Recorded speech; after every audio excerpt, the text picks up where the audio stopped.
Assalamualaikum warahmatullahi wabarakatuh. Di video kali ini saya akan membahas mengenai bisnis modal kanvas dan juga menerapkan pada ide bisnis yang saya akan buat, yaitu ide bisnis jasa pembuatan website dan aplikasi. Kenapa saya memilih bisnis ini? Karena saya memiliki skill terhadap membuat dalam suatu website dan aplikasi. Apa sih bisnis model kanvas itu?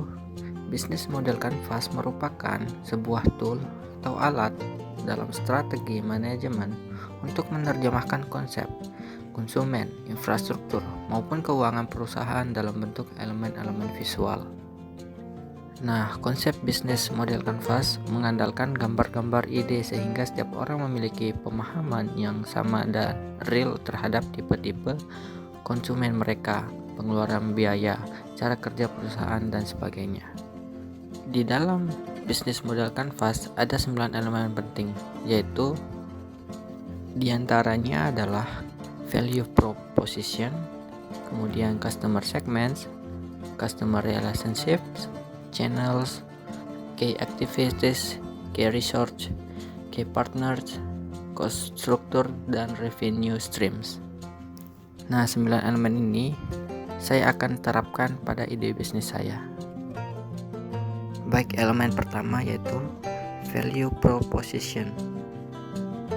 Sederhananya, value proposition merupakan nilai jual produk atau jasa kita sehingga konsumen memilih perusahaan kita daripada kompetitor. Di sini saya value proposition-nya menyediakan layanan website yang aman dan berkualitas, memberikan pemeliharaan setiap saat atau maintenance, kemudian aman dari ancaman hacker dan device, dan memiliki fitur yang interaktif. Kemudian yang kedua, customer segments.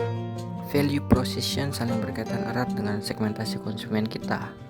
Target konsumen bisa dibagi menjadi berbagai segmen sesuai kebutuhan.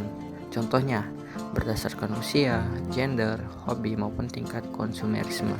Di sini saya memiliki beberapa customer segment atau target terhadap layanan jasa saya. Yang pertama yaitu perusahaan komersial, instansi, sekolahan, perusahaan kecil, dan also. Kemudian selanjutnya customer relationships. Jadi kita tadi sudah menentukan value proposition dan segmentasi konsumen. Selanjutnya adalah memahami konsumen kita dan mendekati mereka. Cara mendekati konsumen kita ya ada banyak ya, baik secara personal, backbone, dan sebagainya.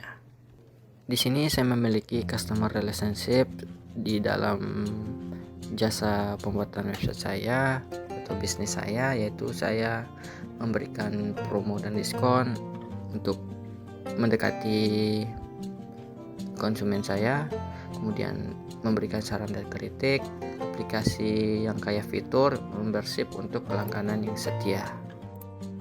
Kemudian yang keempat, di bagian customer relationship kita sudah membahas cara ya istilahnya PDKT lah dengan konsumen kita sesuai dengan bahasa dan interest mereka. Kini saatnya kita benar-benar menemui dan berbicara mereka. Bisa dikatakan channel merupakan tempat pertemuan kita dengan konsumen. Nah, di channels di ide bisnis saya ini yaitu media sosial tentunya, baik di IG, Facebook, dan YouTube, dan media sosial lainnya. Kemudian customer service, kemudian di website utama kita dan kantor utama kita. Selanjutnya kita ke bagian key activities. Key activities merupakan aktivitas bisnis kita yang dijalankan sehari-hari agar dapat mencapai value proposition tadi. Key activities saya ini ada maintenance server, riset dan pengembangan, memberikan layanan terbaik, desain website. Selanjutnya adalah key research atau istilahnya sumber kunci. Agar tetap kompetitif di dalam industri bisnis yang kita geluti, kita membutuhkan sumber daya yang tepat karena ini adalah aset yang kita miliki untuk mendukung aktivitas perusahaan kita. Beberapa contoh sederhana key resource adalah komputer, ruang kerja, karyawan, kendaraan, listrik, dan lain sebagainya.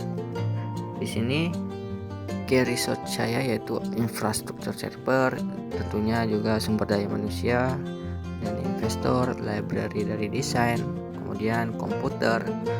Selanjutnya adalah server itu sendiri. Selanjutnya yaitu key partners. Dalam sebuah bisnis membutuhkan partner kerja yang mendukung perusahaan kita.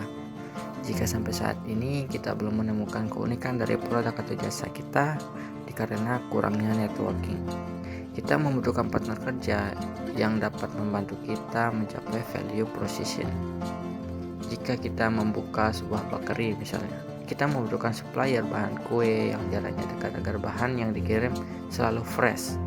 Nah, supplier itulah yang menjadi key partner kita dalam berbisnis agar kita bisa selalu menjaga kualitas roti yang kita jual.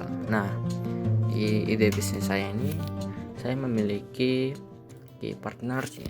Pertama yaitu bank, kemudian komunitas, penyedia infrastruktur server, kemudian penyedia di domain. Oke, selanjutnya cost structure. Ini komponen yang ke-8. Cost struktur merupakan skema finansial yang membiayai operasional perusahaan kita.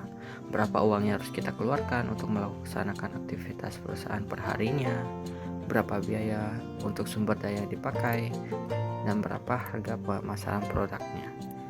Di sini cost struktur saya yaitu pertama yaitu sewa server tentu, sewa domain, sewa template website, dan biaya maintenance terhadap server kita. Yang ke-9 dan yang terakhir, revenue streams. Ya, setiap perusahaan membutuhkan aliran pendapatan kan untuk tetap bisa menjalankan aktivitas sehari-hari. Revenue stream merupakan sumber pendapatan perusahaan dari berbagai sumber seperti hasil penjualan, dividen, dan sebagainya.